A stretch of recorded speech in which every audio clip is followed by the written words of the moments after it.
Ahora vamos a presentar la construcción de tablas de frecuencias con los llamados datos agrupados. Observa el siguiente ejemplo. En una clase de educación física se ha pedido a los estudiantes que lancen el balón medicinal lo más lejos que puedan. Y estas son las distancias, medidas en centímetros.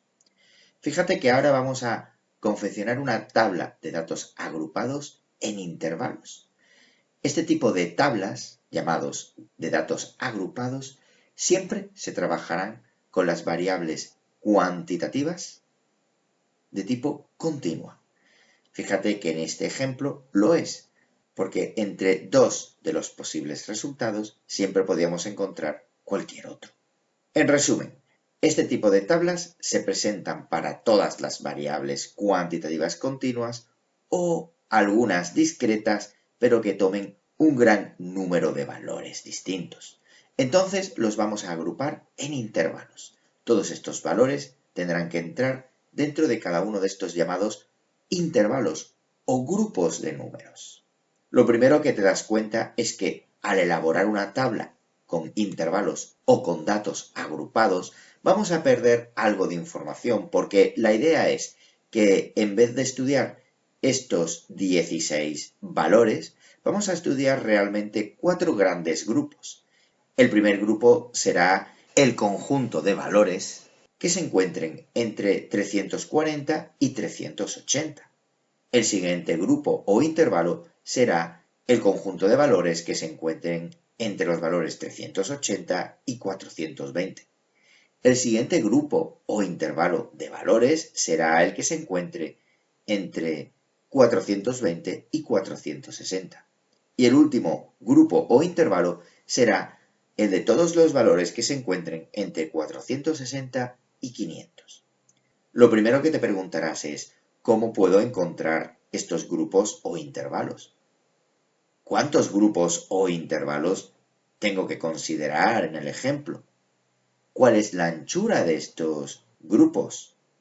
Lo primero que hay que decir es que existen una serie de pasos necesarios para encontrar los intervalos de una variable cuantitativa continua. Lo primero es que estos intervalos deben tener todos la misma longitud o anchura. Para encontrarlos, el primer paso siempre es localizar los llamados extremos de los valores, es decir, dos valores A y B que sean el mayor y el menor de toda la lista de valores de mi variable cuantitativa continua.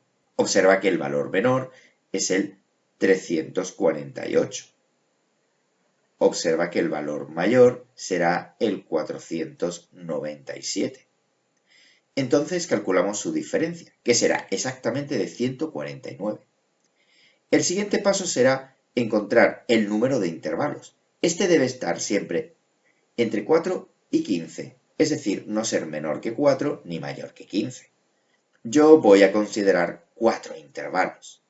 El siguiente paso va a ser el de tomar un múltiplo del número de intervalos, pero que sea mayor que el valor R que se calculó en el primer paso. Recuerda que en el primer paso calculamos un valor de 149. Luego, ahora, un múltiplo de 4 mayor que 149 será el 152, que es 4 por 38. Ese valor de 38 va a ser muy importante porque ahora el cuarto paso será formar intervalos que tengan una anchura mínimo de 38 en adelante. Para encontrar esa anchura también podemos dividir el número 152 entre 4. El valor 38 como anchura está bien, aunque voy a preferir redondearlo a 40, y de ese modo me van a salir los 4 intervalos que buscaba, entre 340 más 40 hasta 380, entre 380 más 40 hasta 420, entre 420 más 40 hasta 460 y finalmente entre 460 más 40 hasta 500. Fíjate que siempre el principio del primer intervalo, 340, es un número un poquito menor que el menor de todos los encontrados en mi lista. El menor era 348, pues yo voy a considerar el principio del primer intervalo como 340. Fíjate cómo también El final del último intervalo debe ser un número mayor que el máximo de todos los encontrados en la lista. Fíjate que el último intervalo acaba en 500, un número ligeramente mayor al máximo de la lista, que era 497. Fíjate que ya tenemos nuestros intervalos. En el fondo hemos querido clasificar todos los valores de mi variable cuantitativa continua en 4 grupos o intervalos. Sin embargo, a cada grupo o intervalo vamos a buscarle un representante.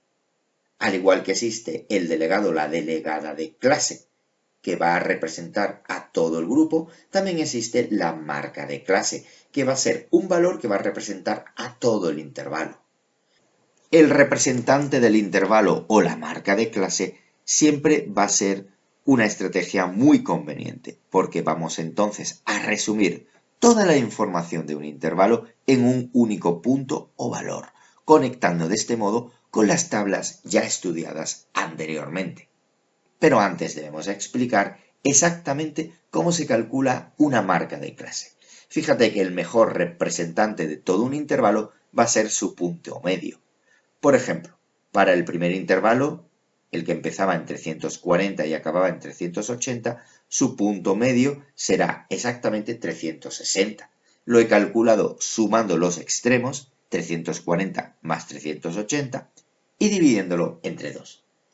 Si realizas esta operación con cada uno de los intervalos independientemente, obtendrás el resto de las marcas de clase, 400, 440 y 480 respectivamente. Ahora el siguiente paso va a ser continuar confeccionando nuestra tabla de datos agrupados. Fíjate que la marca de clases nos va a permitir poder resumir todo un intervalo. Pero ahora nuestro paso será realizar un conteo o recuento de cada uno de los datos particulares observados para poder introducirlos dentro de un intervalo. Antes de poder hacer esto, tenemos que explicar un pequeño detalle. Si observas bien, los intervalos, estos están solapados. Es decir, el primer intervalo acaba en 380 y el segundo comienza en 380, y así sucesivamente. La cuestión es, si uno de nuestros compañeros o compañeras, al lanzar el balón medicinal, lo hace exactamente a 380 centímetros, ese valor particular, ¿en qué intervalo va a estar? ¿En el primero o en el segundo? Para ello debemos establecer unas reglas claras, que serán las siguientes. Vamos a expresar, fíjate bien, sobre el primer intervalo, corchete cuando el valor al que está pegado el símbolo pertenece dentro del intervalo, y paréntesis cuando el valor al que está pegado el símbolo no pertenece al intervalo. De este modo, esta nueva simbología se lee del siguiente modo. El intervalo que comienza exactamente en el valor 340 y acaba en un valor menor a 380. Del mismo modo, aplicamos la misma simbología en el siguiente intervalo, que se lee los valores que comienzan exactamente en 380 y acaban en un valor menor que 420. Del mismo modo, aplicamos la misma simbología en el tercer intervalo, que se lee todos los valores que comienzan exactamente en 420 y llegan hasta un valor menor al 460. Y finalmente, acabamos aplicando la misma simbología al último intervalo, que de nuevo se leerá todos los valores que están entre exactamente el valor 460 y un valor menor de 500. Entonces ahora ya sí podemos llevar a cabo nuestro recuento. Fíjate que en el primer intervalo o grupo, es decir, en el que se incluían todos los valores exactamente igual a 340 o menores de 380, teníamos 4 valores, exactamente este y este que te tacho en pantalla.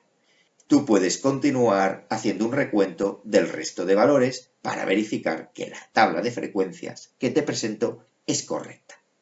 Una vez has concluido tu recuento, ya puedes construir la columna de frecuencias absolutas, siendo respectivamente 4, 6, 4 y 2. De este modo, nuestra información del recuento ya no será necesaria, con lo cual podemos continuar construyendo nuestra tabla.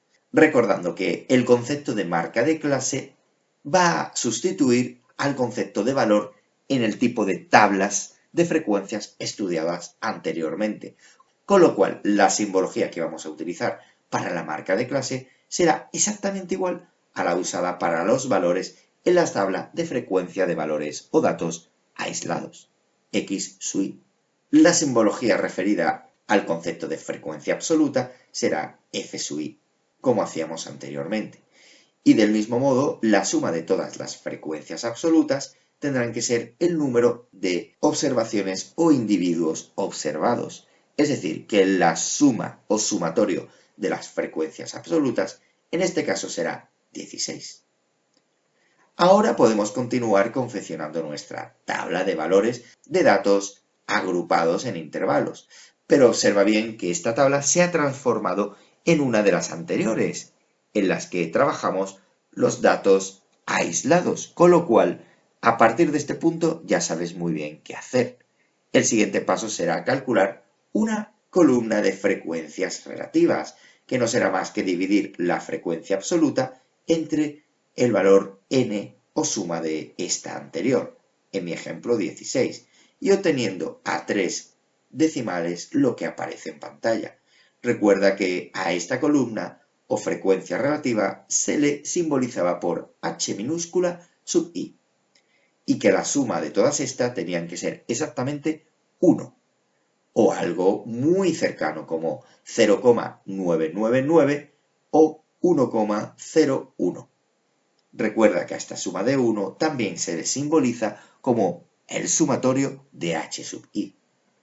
A continuación podemos calcular la frecuencia porcentual o el porcentaje, multiplicando por 100 a la frecuencia relativa, obteniendo 25%, 37,5%, 25% y 12,5% respectivamente, cuya suma será exactamente un 100%.